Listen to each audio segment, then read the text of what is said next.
За нэгдүгээрт нь сүүлийн 3-4 жилд одоо Монгол улсын ерөнхийлөгч Ухнагийн хөрөлцөхийн одоо гадаад бодлого, гадаад улс орнууд төр маш их идэвхтэй бодлого явуулсан.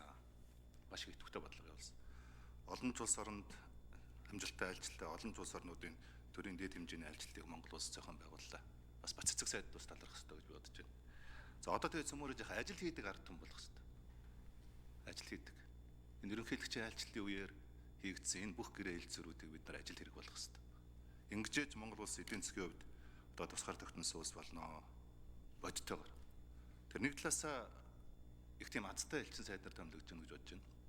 Ягаад гэвэл одоо чоошин нэм хайгаад их ерөөсөө шаардлага алга та нарт. Гадаадын хөрөнгө оруулалтыг одоо Монголд ихсгэх.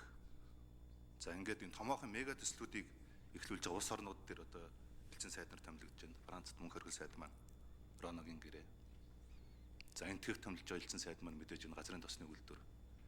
За Оросод сууж байгаа элчин сайд маань энэ газын хоолой гэдэг энэ гурван төслийг л бид нар хөдөлгөхөд Монголын GDP даруй 1-2 дахин өсөх юм бодтой болцоо бас байна.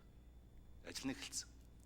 Ингэж бодох юм бол бид нар дотоодын нийт бүтээгдэхүүн нэг хүнд ногдох дотоодын нийт бүтээгдэхүүнээ $8,000 хүргэж.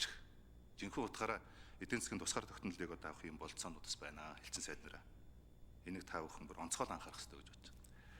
За хоёрдугаар асуудал бол өмнө хийсэн гэрээ хэлцлүүд ажил хэрэг болгомоор байна. Европын холбооны одоо улсуудад гол улсуудад элчин сайднууд томилогдож байна. Франц, Герман, Болгар. Нөгөө Европын холбоотой хийсэн бид нар чинь 7,000 гаруй бараа бүтээгдэхүүнүүдийг одоо татвартын хөнгөлөлтөөр Европын холбоонд гаргана гэсэн. Хичнээн жил болж байна. 15-16 жил болж байна. Энэ ерөөс нь амилдгүй нэг юм гэрээ байгаад байна. Маш их том болцоо байх хэрэгтэй гэж харж байгаа. Нэг үе одоо бодох юм бол Монголын баялаг бүтээгч нар, үйлдвэрлэгч нар бол бас харьцангуй бүтээгдэхүүнүүд нь одоо олон улсын Европын стандартад нийлэх юм бүтээгдэхүүнүүдийг гаргасан. Энийг ажил хэрэг болгох хэрэгтэй. За хоёрдугаарт нь дөнгөж сая одоо улсын хуралаар одоо батлагдсан Евразийн гэрээ. 200 тэрбум долларын одоо эдийн засаг руу алхах орох одоо ийм томоохон хаалга нэгдэж байгаа. Тийм учраас энэ Төв Азид энэ одоо гол улсуудад томилогдож байгаа элчин сайдуудын одоо хүлээх үүргүүд бол би маш их чухал ийм хариуцлагатай цаг үед та бүхэн томилогдож байна. За энийг ажил хэрэг болгох ёстой. Ер нь цаашдаа жил бүхэн гадаад бодлого аюулгүй байдлын байнгын хорон дээр энэ элчин сайд нарынхаа тэрч маань мега төсөл хэрэгжүүлэх байгаа улс орон томилогдож байгаа элчин сайд нарынхаа асуудлуудыг баццэг сайд бас оруулж ирж ажлынх нь нөхцөл байдал тулгамж байгаа асуудлуудыг бас хилцдэг, ярьдаг, дүгнэлт хийдэг нэг ийм тогтолцоо, нэг ийм механизмыг бид нар зайлшгүй бий болгох ёстой гэж харж байгаа. 1 минутаа нэмээд 1 минут нэмж өгье.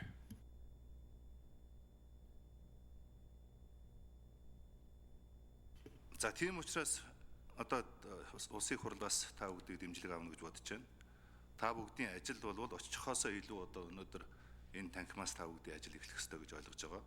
За тэгээд үнэхээр одоо та бүгдийн элчин сайд байх үед энэ ажлууд маань бодиттой ажил хэрэг болгож магадгүй Монгол улсын хувьд бид нар GDP-г 2 дахин өсгөх та бүгдийн элчин сайдаар томилогдож байгаа хүмүүсийн хувьд бол бас нэг элчин сайдаар ажилласан өв үлдэх, легаси үлдэх нэг ийм түүхэн боломжууд бас байгаа шүү гэдгийг бас та бүхэн онцолж анхаарах. За эцэст нь хэлэхэд энэ гадаадын хөрөнгө оруулалтууд Монголд их буурч байгаа. Гадаадын хөрөнгө оруулалт. Зөвхөн уул уурхайн салбарт одоо нийт гадаадын хөрөнгө оруулалтын 70-80% байна. Энэ бол үндсэндээ ширэгж байгаа. Тийм учраас бол одоо энэ чиглэлөө та бүгдийн онцгойлж ажиллах, анхаарлаа хандуулж ажиллах одоо салбар бол инээ. Уул уурхай босч ээж гадаадын шууд хөрөнгө оруулалтууд бий болж ээж Монгол улсаас эдийн засгийн тусгаар тогтнол олох хэрэгтэй юм аа гэж ингэж харж байгаа. Ингээд та бүгдэд бас ажлын өндөр амжилтыг хүсье. Та их амлан гişүү үг хэллээ.